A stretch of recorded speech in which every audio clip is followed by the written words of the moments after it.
Look around you at the soaring spires of glass and steel that pierce the clouds in cities across the globe. Gaze up, if you will, at the sheer audacity of them, reaching ever skyward, from New York's iconic skyline to the glittering towers of Dubai, a testament to engineering prowess and the relentless march upwards. But have you ever stopped to consider where it all truly began? The very genesis of the skyscraper?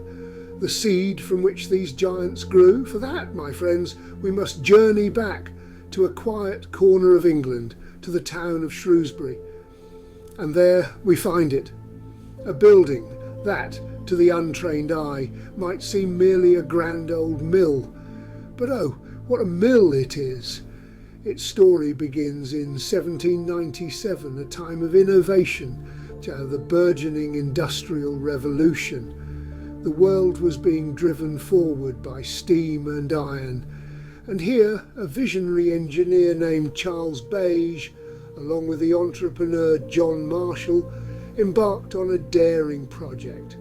They needed a new flax mill, one that could house the latest machinery, protect against the ever-present threat of fire. What they built was revolutionary. The flax mill was not just another brick building, it was the world's very first iron-framed building. Before this, structures relied on thick, load-bearing walls, limiting their height.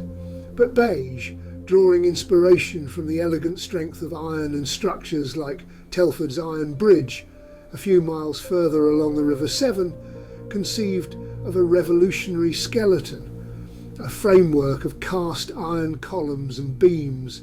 This internal framework, strong and fire resistant, bore the weight, allowing for thinner walls, larger windows and, crucially, the ability to build taller. This wasn't just a clever design, it was a paradigm shift.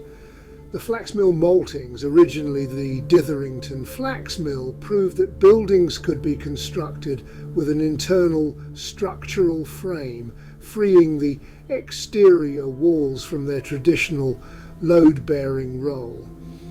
This concept, born out of necessity and ingenuity in a humble flax mill, was the fundamental principle that would unlock the vertical potential of architecture.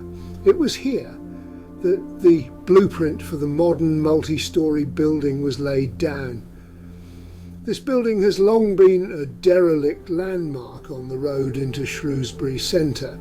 Its recent restoration, a monumental undertaking, was made possible by a coalition of Historic England, the Heritage Lottery Fund, the Friends of the Flax Mill Maltings and the local council, among others.